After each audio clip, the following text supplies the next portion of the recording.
உலகெங்கும் உள்ள hope TV நேயர்களே, உங்கள் அனைவருக்கும் வாழ்த்துதலையும் வணக்கத்தையும் நான் தெரிவித்துக் கொள்கிறேன். தீர்க்க தரிசனமும் வரலாறும் என்கிற தலைப்பிலே நாம் வேத பாடங்களை படித்து கொண்டு வருகிறோம். தீர்க்க தரிசனம் என்பது வேதாகமத்திலே பின்னான நாட்களிலே நடக்கக்கூடியதை முன்னான நாட்களிலே சொல்லக்கூடிய காரியமாகும். அதை தேவன் ஒரு தீர்க்கதரிசியின் மூலமாக வெளிப்படுத்தி கொண்டே இருந்தார். அது சொல்லப்பட்ட தீர்க்கதரிசனமானது வேதாகமத்திலே குறித்த காலத்திலே குறித்த நேரத்திலே நிறைவேறி வருகிறதை நாம் பார்க்கிறோம். இது ஒன்றும் கட்டுக்கதை அல்ல. வேதாகமத்திலே சொல்லப்பட்ட தீர்க்கதரிசனங்கள் ராஜ்யங்களோடு இணைந்திருப்பதனால் வரலாற்றிலே இது நடந்ததுக்கான காரியங்களை நாம் பார்க்கிறோம். இந்த நாளிலும் ஒரு முக்கியமான தீர்க்கதரிசன பகுதியை நாம் படிக்க இருக்கிறோம். தானியேல் தீர்க்கதரிசன புஸ்தகத்திலே 2ஆம் அதிகாரத்திலே நாம் ஒரு முக்கியமான காரியத்தை நாம் படிக்க இருக்கிறோம். அதில் 5வது வசனத்தை நாம் பார்த்தோமானால், ராஜாவிற்கு ஒரு சொப்பனத்தை தேவன் வெளிப்படுத்தினார். அந்த சொப்பனம் மிகவும் பயங்கரமாக இருந்ததினால் ராஜா மிகவும் பயந்து அந்த சொப்பனத்தை தங்களிடம் சொல்ல வேண்டும் என்று தங்களிடம் இருந்த ஞானிகள், மந்திரவாதிகள் எல்லாரையும் கூப்பிட்டு அவன் சொல்லுகிறான். ஆனால் ஒருவராலும் அதை தெரிவிக்க கூடாமற் போகவே அவர்கள் சொன்ன காரியம் சொப்பனத்தை எங்களுக்கு விளக்கும் என்று சொன்ன காரியம். ஆனால் கல்தேயர் ராஜா என்ன செய்தான் என்றால், அவர்களை நோக்கி நாம் 5ஆம் வசனத்தை பார்த்தோமானால், என்னிடத்திலிருந்து பிறக்கிற தீர்மானம் என்னவென்றால், நீங்கள் சொப்பனத்தையும் அதன் அர்த்தத்தையும் எனக்கு அறிவியாமற் போனால் துண்டித்து போடப்படுவீர்கள், உங்கள் வீடுகள் எருக்களமாக்கப்படும் என்கிற வார்த்தையே, கட்டளையே ராஜாவின் வாயிலிருந்து பிறந்தது. சொப்பனம் சொல்லாம எப்படி விளக்கத்தை சொல்ல முடியும் என்று அந்த சாஸ்திரிகள், மந்திரிமார்கள், ஞானிகள் எல்லாம் கேட்குறாங்க. ராஜா என்ன சொல்றாருன்னா, நான் சொப்பனத்தை சொன்னா நீ என்னை ஏமாத்திடுவ, நீ எதையாவது சொல்லிடுவ அப்படின்னு சொல்றாரு. இப்படியே சம்பாஷணைகள் போய்கொண்டே இருக்கும் பொழுது, யாருமே இல்லையா அப்படின்னு சொல்லி கேட்டு எல்லாரையும் அழிக்கணும் அப்படின்னு சொல்லி ராஜாவால் கட்டளை பிறப்பிக்கப்பட்டது பிறகு தானியேல் போய் ஜெபிக்கிறார் ஆண்டவரிடத்தில். ஆண்டவர் தரிசனத்தை, சொப்பனத்தை தானியேலுக்கு வெளிப்படுத்தினார். இதை 2ஆம் அதிகாரம் 26 28 வரைக்கும் வாசிச்சோம் அப்படின்னா, ராஜா சொல்லுவார், உனக்கு சொப்பனத்தை தெரியுமா, அதை நீ விளக்கிடுவியா அப்படின்னு சொல்லி. ஆமாம் ராஜாவே, எனக்கு தெரியும். இந்த உலகத்தில் தேவன் ஒருத்தர் இருக்கிறாரு, அவர் மறைபொருளை வெளிப்படுத்துகிற தேவன், அவர் எனக்கு வெளிப்படுத்தினார் அப்படின்னு சொல்றார். சொன்ன உடனே அந்த தரிசனத்துடைய விளக்கத்தை அவர் சொல்றார். நீங்க மனித உருவில் ஒரு சிலையை பார்த்தீங்க.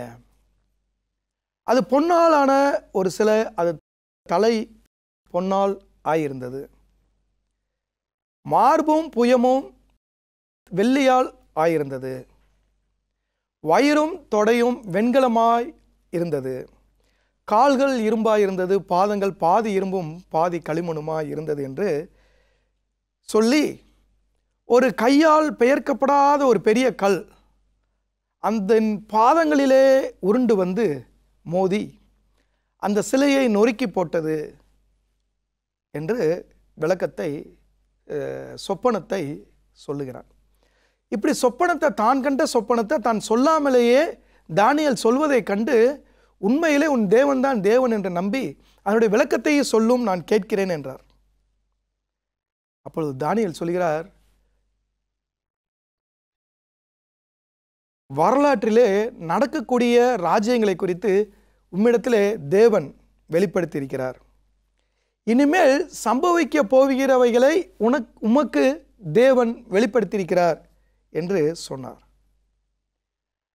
அந்த பொன்னான தலை நீரே, பாபிலோன் ராஜ்யமே என்று சொல்கிறார். உமக்கு பின்னே வேறே ராஜ்யம் வரும், அது உம்மை போல செல்வாக்கு மிகுந்த ராஜ்யமாய் இராது, அது வெள்ளியை போல் உள்ளது என்று சொன்னார்.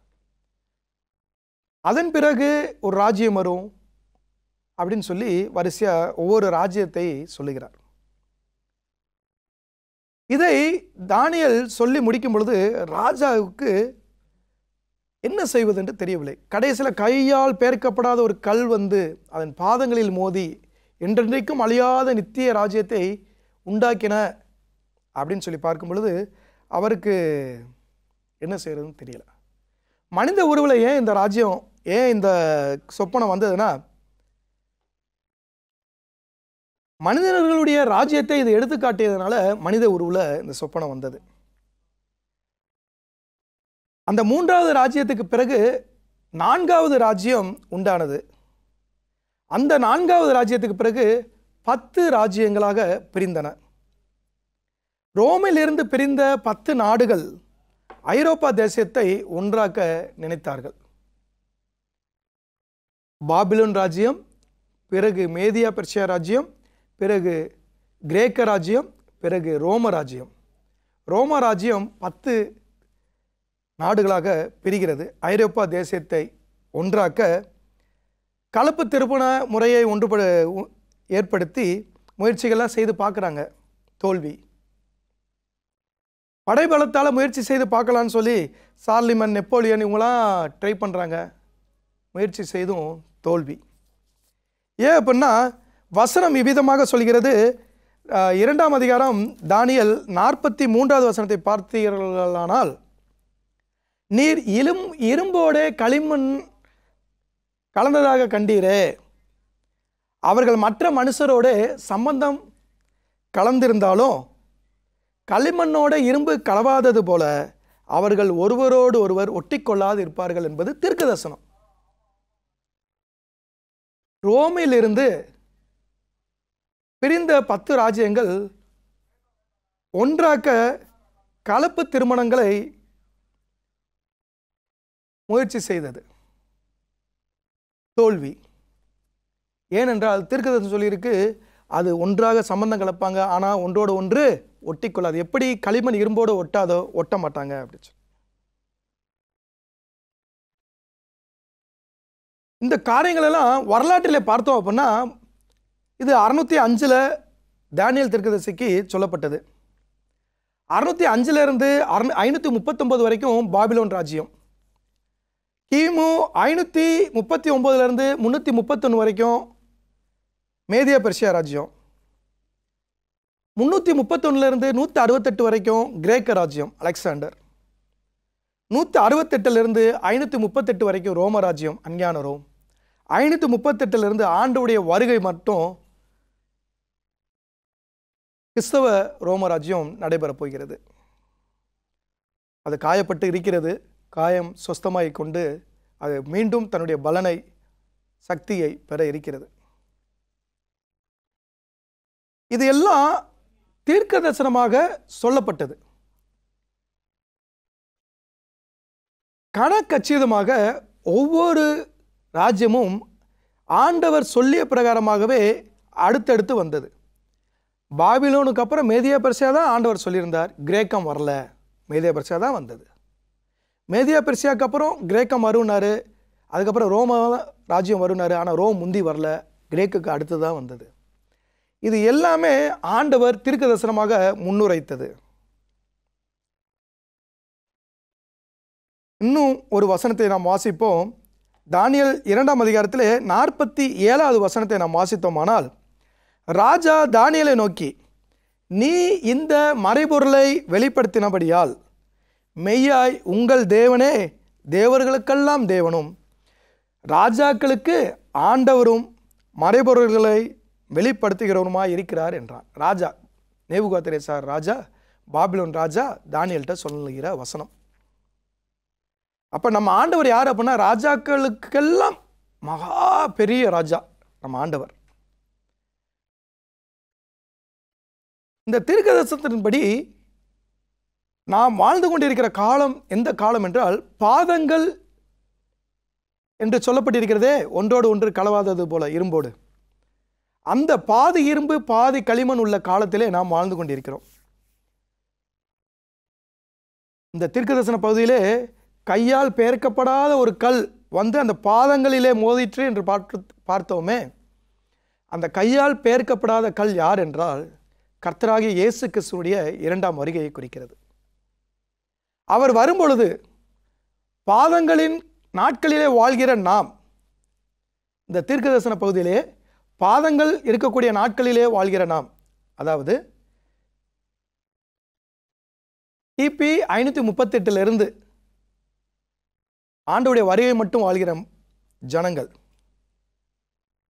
கையால் பெயர்க்கப்படாத கல் வந்து அதன் பாதங்களில் மோதி அந்த சிலையை சுக்கு நூறாக்கி போட்டது, நொறுக்கி போட்டது.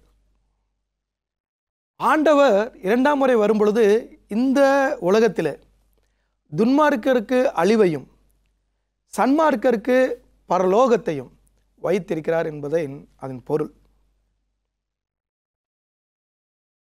இங்கே நம்ம பார்த்தோம் அப்படின்னா,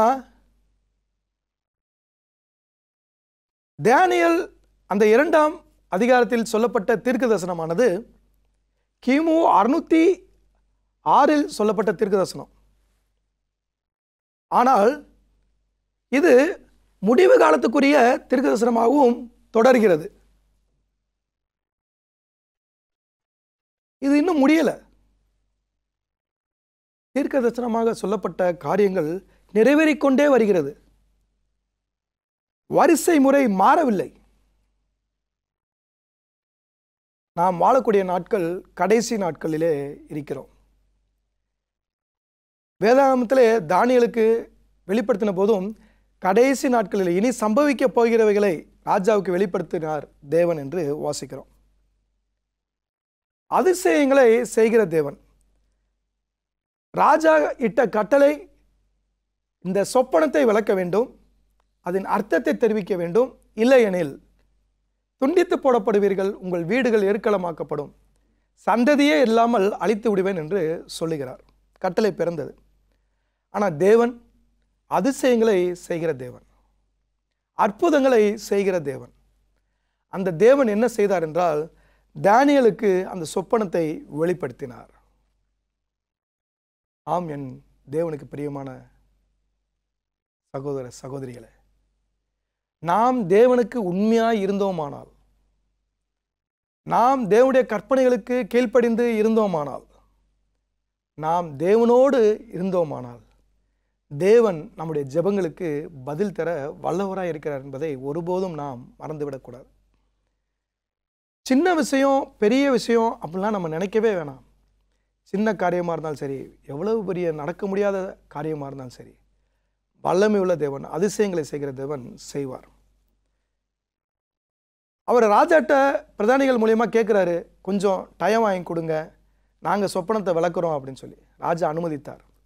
ஏன் இவர் டைம் கேட்டார் அப்படின்னா, ஆண்டவரத்தில் இன்னும் ஜெபிக்கலை, நான் ஜெபிக்க போகிறேன், ஆண்டவர் எனக்கு பதில் தருவார், அதற்காக சற்று நேரம் கேட்குறார். ஆண்டவர் அவருடைய ஜெபத்திற்கு பதில் தந்தார். அதிசயமாய் தானியேலும் அவர் நண்பர்களும் அந்த பாபிலோன் சாஸ்திரிகளும் ஞானிகளும் மந்திரிமார்களும் உயிரோடே காக்கப்பட்டார்கள் தானியேலின் நிமித்தம். அப்போ சர்வ வல்லமையுள்ள மறைபொருள்களை வெளிப்படுத்துகிற தேவன் தானியேலை அதிசயத்தக்க விதமாய் காப்பாற்றினார்.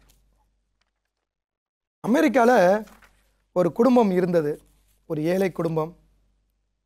அந்த குடும்பத்தில் பெரிய பிரச்சனை, பண வசதி இல்லை, கஷ்டம், சாப்பாட்டுக்கு வழி இல்லை. அப்படின்ற சூழ்நிலையில் அந்த குடும்பத்தில் இன்னொரு பிரச்சனை அதிகமாக தொற்றிக்கொண்டது. என்னவென்றால், தன்னுடைய 3 வயது மகன் வயிற்றில் ஏற்பட்ட ஒரு பிரச்சனையினால் ஒரு பெரிய நோயால் அவதிப்படுறான். அவங்க குடும்பமே ஏற்கனவே வறுமையில் இருக்கு. இந்த நோயும் அந்த குடும்பத்திற்கு அந்த மகன் மூலமாக பெரிய ஒரு வருத்தத்தையும் வேதனையும் அதிகமாக்கியது. அந்த மகனுக்காக அந்த பெற்றோர் தங்கள் கையில் இருந்த பணங்கள், பணம், கடன் வாங்கிய பணம் எல்லாத்தையும் செலவழிச்சிட்டார். கடைசியாக கணவனும் மனைவியுமாக அந்த பெற்றோர் ஒரு முடிவுக்கு வந்தாங்க, என்ன செய்யறது அப்படின்னு சொல்லி. அந்த வேளையில் 6 வயது மகள், அவருடைய மகள் அந்த அப்பாவுடைய அம்மாவோட பேச்சை கேட்டு கவனித்து கொண்டிருந்தார். அந்த சம்பாஷணை என்ன அப்படின்னா, தங்களது மகனை ஒரு அதிசயத்தால் தான் காப்பாற்ற முடியுமே ஒழிய ஒன்றும் செய்ய முடியாது, என் மகன் இறந்து விடுவான் என்று அவங்க வருத்தத்தோடு பேசி கொண்டிருந்தார்கள். நாம் ஏழைகள் நம்ம இடத்துல இருந்த பணத்தை எல்லாம் செலவழிச்சிட்டோம், கடன் வாங்கியும் பணத்தை எல்லாம் செலவழிச்சிட்டோம், ஒரு மாற்றமும் இல்லை, இனிமேல் அதிசயம் நடந்தால்தான் என் பிள்ளை பிழைப்பான் என்று பேசி கொண்டிருந்தார்கள். அதிசயத்தை வாங்க முடியுமா? ஆனால் இந்த 6 வயது சிறுமி குழந்தை, அவளுக்கு என்ன தெரியும்? இப்போ அதிசயம் தான் பிரச்சனை. அதிசயம் இருந்தால் என் மகன், என் அண்ணன், என் தம்பி உயிர் பிழைத்து விடுவான் என்று எண்ணி இந்த மகள் என்ன செய்கிறா, கையில் அவள் சேர்த்து வச்சிருந்த காசை, சேமிப்பு காசை பார்க்குறா. அது $6.11 அவள் சேர்த்து வைத்திருந்த பணம் இருந்தது அவளிடம். அவள் அதை எடுத்துக்கொண்டு அந்த சிறுமி, குட்டி சிறுமி மருந்து கடைக்கு சென்று அங்கே நிற்கிறாள். மருந்து கடைக்காரர் பார்க்கிறார், சின்ன பிள்ளை, சின்ன பொண்ணு, குட்டி பொண்ணு. என்னம்மா பாப்பா வேணும் உனக்கு அப்படின்னு கேட்குறாரு. அதிசயம் தாருங்கள் எனக்கு அப்படின்னு சொல்லி கேட்குறான். அவளுக்கு தெரியல அதிசயம்னா என்ன அர்த்தம்னு தெரியல. சின்ன பிள்ளை, 6 வயது சிறுமி. எல்லாரும் முழிக்கிறாங்க, என்ன பாப்பா இப்படி பேசுகிறா அப்படின்னு சொல்லி. உடனே என்ன செய்யறது அப்படின்ட்டு, பாப்பா இங்கே அதிசயம்லாம் விற்கலை பாப்பா, நீங்கள் போங்க அப்படின்னு சொல்லி அனுப்பிடுறாங்க. அனுப்பி வச்சோடனே அந்த பிள்ளைக்கு ரொம்ப வருத்தம். என் தம்பியை நான் எப்படியாவது அதிசயத்தை வாங்கி சுகமாக்கிடலான்னு நினச்சேனே, அதிசயம் இல்லைன்ட்டாங்களே, விற்கலைன்ட்டாங்களே, நான் எப்படி வாங்குறது அப்படின்னு சொல்லி தேம்பி தேம்பி அழுக ஆரம்பிச்சிட்டா. ஏங்கி ஏங்கி அழுகிறா. அப்போ மருந்து கடையில் ஒருவர் நின்றவர் அவர்கிட்ட கூப்பிட்டு கேட்குறாரு அந்த குழந்தையிடம், என்னப்பா விஷயம் சொல்லு பாப்பா அப்படின்னு சொல்லி. அவள் இப்படி நடந்த சம்பவத்தெல்லாம் சொல்கிறாங்க. ஏழைங்க, என் தம்பிக்கு வந்து இப்படி வயிற்றில் ஒரு பிரச்சனை வந்துச்சு, பெரிய பிரச்சனை. அதில் வந்து அவன் ரொம்ப நோய்வாய்ப்பட்டு சிக்காயிட்டான். எங்கள் செலவெல்லாம் பண்ணிவிட்டு எங்கள்கிட்ட காசு இல்லை. எங்கள் அப்பா அம்மா தான் சொல்லிகிட்டு இருந்தாங்க, அதிசயம் தான் அவனை காப்பாற்றலைன்னா என் தம்பி செத்துருவான் அப்படின்னு சொல்லி சொன்னாங்க. நான் அதெல்லாம் அதிசயத்தை வாங்க வந்தேன். உங்களுக்கு தெரியுமா, உங்களுக்கு எங்கே கிடைக்கும்னு தெரியுமா, எனக்கு சொல்லுங்களேன், என் தம்பியை காப்பாற்றிடுவேன் அப்படின்னு சொல்லி அந்த சிறு பெண் அந்த நபரிடம் பேசி கொண்டிருந்தாள். அந்த மனிதர் யார் என்றால், அந்த அமெரிக்கா தேசத்திலே புகழ்பெற்ற வயிற்று அறுவை சிகிச்சை நிபுணர். அவர் பேரு டாக்டர் அலெக்சாண்டர். அந்த அலெக்சாண்டர் என்பவர் இந்த சிறு குழந்தையிடம் அன்பாக பேசி அவருடைய வீட்டிற்கு செல்கிறார். $6.11 அந்த பாப்பா கொண்டு வந்தது. அவர் சொன்ன பதில், பாப்பா $6.11 அதிசயம் வாங்கிடலாம், நீ வா அப்படின்னு சொல்லி கூட்டிகிட்டு போகிறார். கூட்டிகிட்டு போய் அவள் வீட்டுக்கு போய் அவன் தம்பியை கூப்பிட்டு என்ன பிரச்சனை, எப்படி செய்யலாம், என்ன எதுவும் விசாரித்து மருத்துவமனைக்கு அழைத்து சென்று டெஸ்டெல்லாம் எடுத்து இலவசமாக அவனுக்கு சிகிச்சை செய்து அவனை காப்பாற்றினார். அந்த குழந்தை அதிசயம் வாங்க சென்ற நேரத்தில் அந்த டாக்டர் எப்படிங்க அங்கே வந்தார்? ஆண்டவருடைய திட்டம். அதிசயங்களை செய்கிற தேவன் நம் தேவன். இந்த முடிவு காலத்திலையும் நமக்கு அதிசயங்களை செய்ய தேவன் வல்லமை உள்ளவராக இருக்கிறார். அந்த சிறு குழந்தைக்கு ரொம்ப சந்தோஷம், என் தம்பி உயிர் பிழைத்து விட்டான், அதிசயத்தை நான் வாங்கி விட்டேன் என்று. அந்த டாக்டர் அந்த இடத்திலே வரவழைத்த தேவன் வல்லமை உள்ளவர். அவர் மூலமாக அந்த சிறு மகனுக்கு சுகத்தை தந்தவர் நம் தேவன், அந்த டாக்டர் அலெக்சாண்டர் மூலமாக. அப்போ இந்த கடைசி நாட்களில் வாழ்ந்து கொண்டிருக்கிறோம். பாதங்கள், அந்த சிலையின் பாதங்களின் நாட்களிலே நாம் வாழ்ந்து கொண்டிருக்கிறோம். இன்னும் ஒரே ஒரு சம்பவம் தான் மீதம் இருக்கிறது. கையால் பெயர்க்கப்படாத கல் உருண்டோடி வந்து அந்த சிலையின் பாதத்திலே மோத வேண்டிய காரியம். மற்ற எல்லா காரியமும் வரிசையாக கிரமமாக முறைப்படி நடந்து விட்டது. இந்த ஒரு பகுதி மட்டும் மீதம் உள்ளது. அது என்னவென்றால், அந்த கையால் பெயர்க்கப்படாத கல் உருண்டு ஓடி வந்து மோதியது என்னவென்றால், கர்த்தராகிய இயேசு கிறிஸ்துவின் இரண்டாம் வருகை. அது நிச்சயம், அது சத்தியம், அது நிறைவேறும். இதிலிருந்து நம்மளுக்குரிய பாடம் என்ன அப்படின்னா, தீர்க்கதரிசனமாக இதை பார்த்துட்டு இருக்கோம். வரலாற்றில் இது அப்படியே நடந்து கொண்டே இருக்கிறது. இது பொய்யல்ல, கதை அல்ல, கட்டுக்கதை அல்ல, இது நிஜம். வேதாகமம் பொய் என்று சொல்பவர்களுக்கு நான் சொல்லிக்கொள்வது, வேதாகமத்திலே உரைக்கப்பட்ட இந்த தீர்க்கதரிசனம் பல நூறு பல ஆயிரம் ஆண்டுகளுக்கு முன்னாடி எழுதப்பட்டது. உலக தோற்றம் முதல் எழுதப்பட்ட காரியங்கள் எல்லாம் நிறைவேறி கொண்டு வருகிறது. இப்பொழுதும் பல நூறு ஆண்டுகளுக்கு முன்பாக எழுதப்பட்ட இந்த தீர்க்கதரிசனமும் நிறைவேறிக் கொண்டே வருகிறது. ஆண்டவருடைய இரண்டாம் வருகை மட்டும் மீதமாக இருக்கிறது. நமக்குரிய பாடம் என்னவென்றால், இந்த தீர்க்கதரிசனத்தை தானியேலுக்கு வெளிப்படுத்தும் பொழுது, தானியேல் எவ்விதமாக இருந்தார் என்றால், தேவனுடைய கற்பனைகளுக்கு கீழ்ப்படிந்து தேவனோடு ஜெபத்திலே உறுதியாய் தரித்திருந்து 3 வேளையும் தான் செய்கிற விதமாகவே ஜெபித்துக் கொண்டிருந்தான் தானியேல் என்று வேதாகமத்திலே வாசிக்கிறோம். அப்படி தானியேல் அதை கிரமமாக முறைப்படி செய்து கொண்டே வந்தான். கடைசி காலத்தில் வாழ்ந்து கொண்டிருக்கிற நமக்கும் அந்த குணம் வேண்டும். வேதாகமத்தை எனக்கு தெரிந்த ஒரு தாய் முழங்காலிட்டு வாசிப்பாள். வயது முதிர்ந்த தாய் முழங்காலிட்டு தான் வேதத்தை வாசிப்பார்கள். வேதத்தை வாசிப்பதிலும் அதை ஆராய்ச்சி செய்வதிலும் ஜெபிப்பதிலும் உபவாசிப்பதிலும் நாம் நேரம் அதிகமாக செலவழிக்க வேண்டிய காலமாக இந்த கடைசி காலம் இருக்கிறது. தீர்க்கதரிசனம் சொல்லப்பட்டு முடிந்தது. வரலாற்றிலே அது நடந்ததற்கான சாட்சிகள் இருக்கிறது. இன்னும் ஒரு காரியம் நடக்க வேண்டி இருக்கிறது. அது ஆண்டவருடைய இரண்டாம் வருகை. சொல்லப்பட்ட அனைத்து காரியங்களும் நிச்சயமாய் நிறைவேறி வருகிறதுனால் ஆண்டவருடைய வருகையும் நிச்சயமே. அதில் என்ற மாற்று கருத்தும் கிடையாது. ஆண்டவருடைய வருகை நிச்சயம் என்றால், ஆண்டவர் நமக்கு சொல்லியிருக்கிறார், நான் ஒரு ஸ்தலத்தை ஆயத்தம் செய்ய போகிறேன் உங்களுக்காக, நான் வந்து உங்களையும் அழைத்து கொண்டு செல்லுவேன் அப்படின்னு சொல்லியிருக்கிறார். அதிசயங்களை செய்கிற தேவன், நாம் நினைத்தும் பார்க்க முடியாத அதிசயங்களை செய்கிற தேவன் நமக்கு வல்லமையையும் ஆற்றலையும் சக்தியையும் தந்து எல்லாவித இக்கட்டுக்கும் விலக்கி நம்மை காத்து கொள்வார்.